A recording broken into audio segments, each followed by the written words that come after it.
Well, Tumaole Mohlaoli has been watching, of course, the EFF conference taking place in the Eastern Cape. Tumaole, let's take you live to him who's on the ground. Tumaole, quite strong words that were delivered by EFF leader Julius Malema to members of his party a short while ago, particularly on the issue of women and why there were so few women. In fact, no women represented in the top structure of the organization in that province.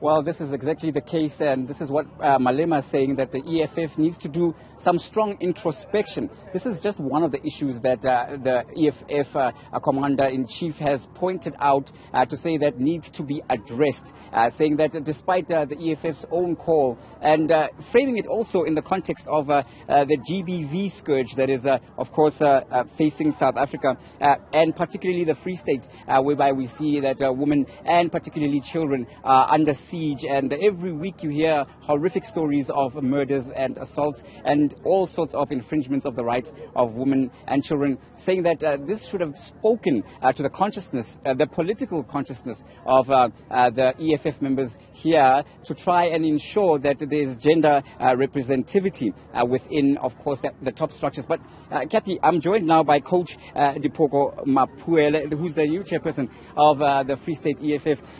Coach Mapuele, the Free State EFF, male-dominated in terms of the top positions there. And you heard what the CIC had to say. What is your response to that? Do you feel it's a failure in terms of gender parity, or do you think that it's a structural issue? Well, let me first acknowledge the presence of the CIC. We're truly blessed to have him amongst our midst. We really acknowledge his advice from time to time. We accept here and there that we perhaps can improve, and we take the criticism and can improve more. However, I think the Free State has done its best. At least we have 2 women in the top 5 position, and as opposed to other provinces. And I think there's still room for improvement. I mean, like the CIC has said, you can champion the interests of women without necessarily having them to push their own interests. But there's always room for improvement. All right. There are a whole lot of issues, including the challenge that the CIC put through to the leadership of the Free State to say that the Free State needs to push up its numbers. And, you know, it's a very important call, saying he wants to see the numbers in terms of membership above 1 million. I think it was a challenge. What are you going to do differently from the previous administration, if I will, to ensure that the EFF meets this particular challenge? Well, we have already started. You would know that we have Red Fridays. Those are meant just for membership recruitment. And we're also intending to improve that. We intensify the campaign, perhaps twice to 3 times a week, just to reach. You would know that we're not that far away from the target we had been given for 1 million membership. But I think we can do it before the December deadline, and with the new energized leadership which is hungry to work, I think we'll get there in no time. And, of course, the all-important national elections 2024 being put as the big prize. And we see that the EFF has been doing well in terms of the local government showing. Do you feel this issue of voter apathy, which has seemingly seen young people not willing to participate in electoral processes, is something that you are going to champion? What are you going to do to draw them? We know that the EFF is very popular amongst young people, but what would you do to ensure that that translates to votes on election day? You would know that we're busy with commissions and receiving reports from different commissions. And I must highlight that some of the advices and wisdom we gotten from the reports was, we'll have to here and there touch on voter education, go into high schools, of course improving and attending to even the young people. I think that's where our problem is, and that's where the turnout seems to be a problem. But I think EFF has it. You would know that majority of our membership is young people, and they know how to speak this language. So I think it's going to, as you were saying, we're improving nicely, and that's the cohort we are targeting. That's the cohort that's responding nicely to us. We just have to intensify the campaign. And very finally, some very also strong words when it looks to the issue of when EFF, as CIC Malema put it, comes into power. Are you ready to govern? We've always been ready. That's why we call ourselves a government in waiting. And we can assure everyone in the Free State that come 2024, we're going to push down ANC below, not even 50%, below 40%. The DA has reached its ceiling, so it's no longer a factor for us. And I think our people are starting to wake up, especially those that belonged to the DA and that took the membership. They're starting to wake up and they see DA for what it is, a racist movement. And now I think we're making good strides. And we're taking it, and we are indeed, we have been. That's why I think we are led by some of the best intellectuals, young, energetic. So we've been preparing for this for a very long time. I find it of interest that you've put special mention to the DA. What about something that some analysts are putting as a new phenomenon, but we know that independence and breakaway sort of political formations have always been part of the political landscape. Do you think this will play a part whereby perhaps people who are unhappy with what has happened in the elective process within the EFF go out by themselves and form their own formations rather than, make a big impact, chip away if they have a personal following as individuals? Are you worried about that kind of phenomenon? Not at all. I think our strategy has always been phenomenal. We've grown excellently, steadily. We're not hurrying anywhere, but equally we're preparing for that ultimatum. So we're not worried about these breakaway parties that are mushrooming.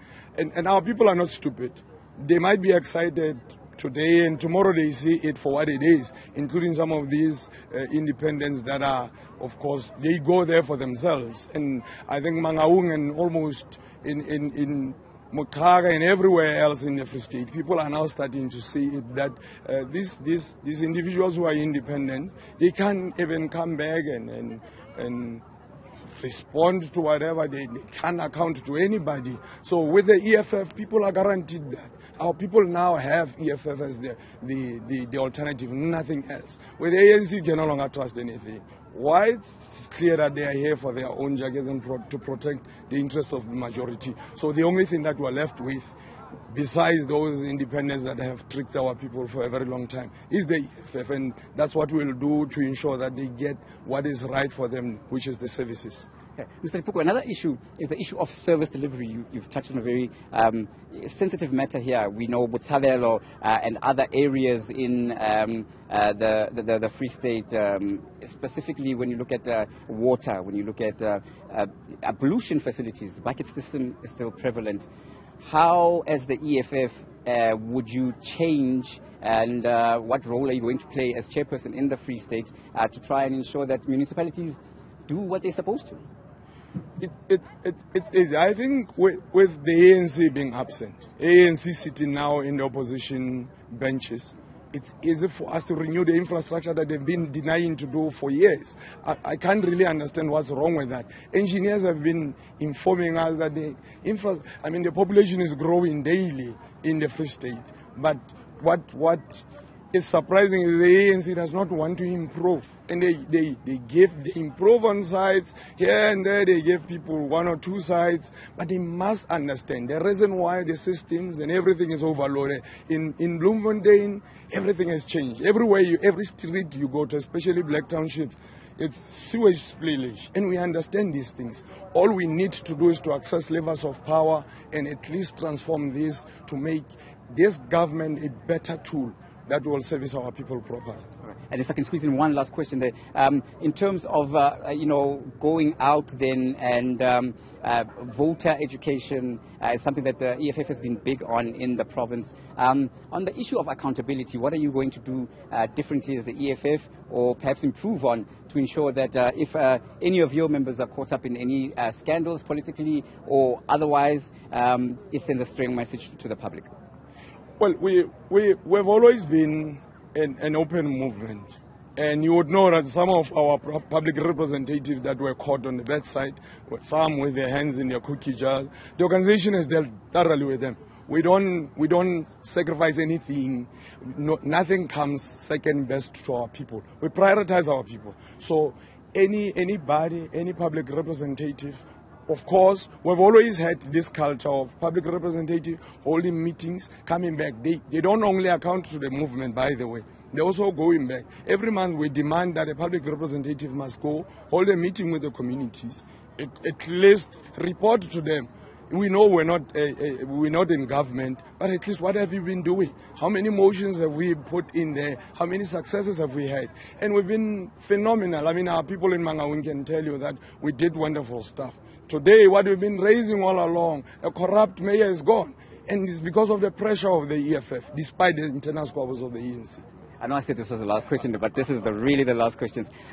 When it comes to the issue of youth and experience, it's something that has been a great challenge in the broader transformation story of South Africa and indeed the continent of Africa. The EFF is seen as youthful, as vibrant. The lack of experience, if the critics might call it that, come 2024, should your vision be achieved and you attain power and get into governance, don't you think that that lack of experience might be a hindrance, or how would you then factor that in your planning?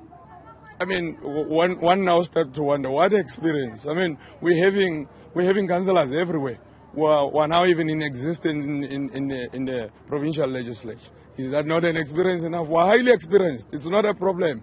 Give us this thing, we take it there. We want to give our people services, but they just need to give us trust. I mean, the ANC has betrayed them multiple times. I think now they have to face reality and say, EFF is here, EFF is well trained. That's why at times the Commander-in-Chief has always advised that for us to gain this experience we've been talking about, not to rush into positions, key positions such as mayors, and we always allowed ourselves nice space to learn. We've been advised properly, so now we're confident. We know almost everything there is to know about municipalities, about provincial departments. Just give it this thing. We really want to assist our people, and it's bad when we know the amount and wealth of experience and intellect that you have.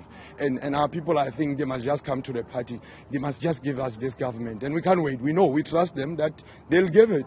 And ultimately, we'll also step up to and just deliver services. No, we'll have to leave it there. Thank you very much. That's the, of course, new chairperson of the Free State EFF, and that is Coach Tumaole Mohlaoli, just outlining those visions and the mission for the EFF based on what was said on the stage by Commander-in-Chief Julius Malema, who really has set the bar very high for this particular political party. We're going to go to a short ad break. We'll be back right after this.